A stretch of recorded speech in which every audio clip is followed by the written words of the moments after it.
Hello everyone, figured I'd do another bucket burrow update. I think this is his third or fourth one. We had babies Friday the 13th in the buckets and also in the cat box inside. So they're a little bit over a week old. Figured I'd do another update. Right there's Ginger, she's our red doe, which hopefully she's pregnant right now, but we'll do a quick check at these babies. Brought the other cat box out just to pull them out and check on them. I will say with this the bucket idea, I get holes in the bottom, but you can kind of see it. I don't know if you can see it very well. Condensation kind of builds up on the buckets and drains back down. The straw's dry, the fur's dry, the babies are dry, but I have noticed condensation on the bucket, so I really don't know how to remedy that. It's not leaking because, put my fingers out of the way, there's a seal on the lids, so I'm pretty sure it's not the lids leaking, it's just condensation, I believe. So let's pull the babies out of here and we'll check on them, see how they're doing. And they got their eyes open too. Can't pay attention to the babies and the camera very well, sorry about that. But yeah, you can see they're starting to open their eyes. Try not to lose too much hair out of here.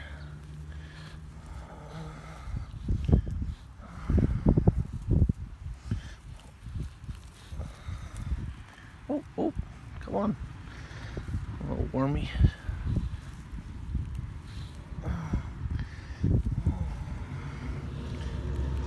And they're all, you can see they don't like being picked up, but they've all been fed. Mom's getting in here doing her job. I really thought the buckets were going to be too small, but I guess not. Now, if you watched any other videos, you can see I just pulled out 7. There was 8 in this litter.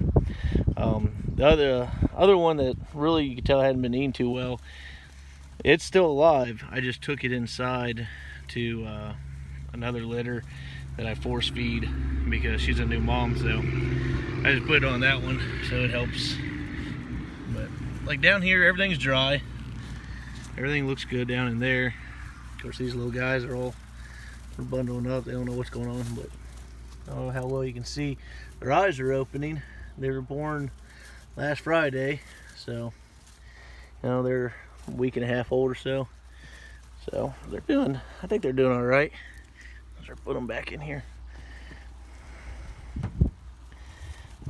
Come here, guys. That one's a little chunker. They're all relatively about the same size for the most part, other than that one run I guess I had, which it was still, you know, for a little over a week old, it was just skinny. It was still the same size as all these. It just wasn't really fat. You could tell it wasn't eating very well or getting to the food.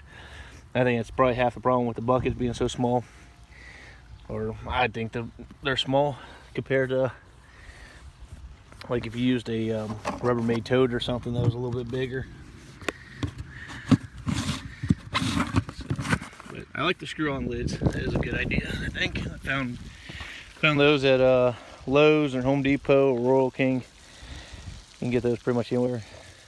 And like I said before, if this is the first time you've seen the videos, it's a 6-inch hole, and then back's a 6-inch hole, and it's a 6-inch piece of PVC pipe. And does, I thought they were going to be too fat, but they get through there. It's kind of bright out today, so I don't know how well it's going. You can see the camera acting a little weird. But other problem I've been having, which I'm going to have to remedy by putting rock down, I believe, is the does still like to dig in the dirt. They are rabbits, so no shocker there, I guess. I did put this pipe in, and they've dug it out, so evidently they're going through it, playing, which is kind of what the point was. And you can see Ginger back here. He's just hanging out in the shade. We're going to end up doing potato plants in the buckets here, so they'll be a big leafy bush kind of hanging over here, so there'll be shade for them. Another update, the culvert pipe you see there, which will lead to the other side once I open it up, once I get all that finished off. Got that put in. Got seed down right now. put down alfalfa and Timothy hayseed, so everything that I grow over there will be, you know, good for the rabbits to eat. And then I did that so we can build a door and try to block them off, so when they eat down the grass pretty good, we can stop them from getting over there. Same thing with here. We're going to try to get the grass to grow back in here and get them to separate out and be able to rotate them and keep them in green grass without destroying it. Walk around here and show you the front of the pipe. Like I said, it's a little shaded, but took a rock out of the creek and put it around the pipe, so I guess it kind of looks natural. I don't know. I've seen it on some other pages and stuff like that. People did rock, and I kind of liked how it looked. So, but they'll have the dirt hill to play on and dig in probably, and I'm sure there'll be a litter or so in there. And then we'll come inside here. They had a litter when we had the ones out in the bucket inside here in the cat box. We just put a cat box in here in this corner. Is these does, they were having litters inside here in the straw, and of course the straw, you know, gets changed out every week or so, and it's just wet and not really great habitat to make a nest in. But these babies here, that big cow laying over there in the corner, I bred her with her cow buck, and what I'm not understanding, because the first litter of cows I've had, is how are they all white? Do they get the black nose and black ears and stuff later? But I'm not sure. She has 10. There's still 10 alive in here. They're all hiding somewhere. Those sleepy babies. But yeah, I don't like them when I wake them up. But she gets in here and feeds them, because this isn't how the nest looked yesterday. So obviously she's getting in here and taking care of them. But some of their eyes are open, I can see.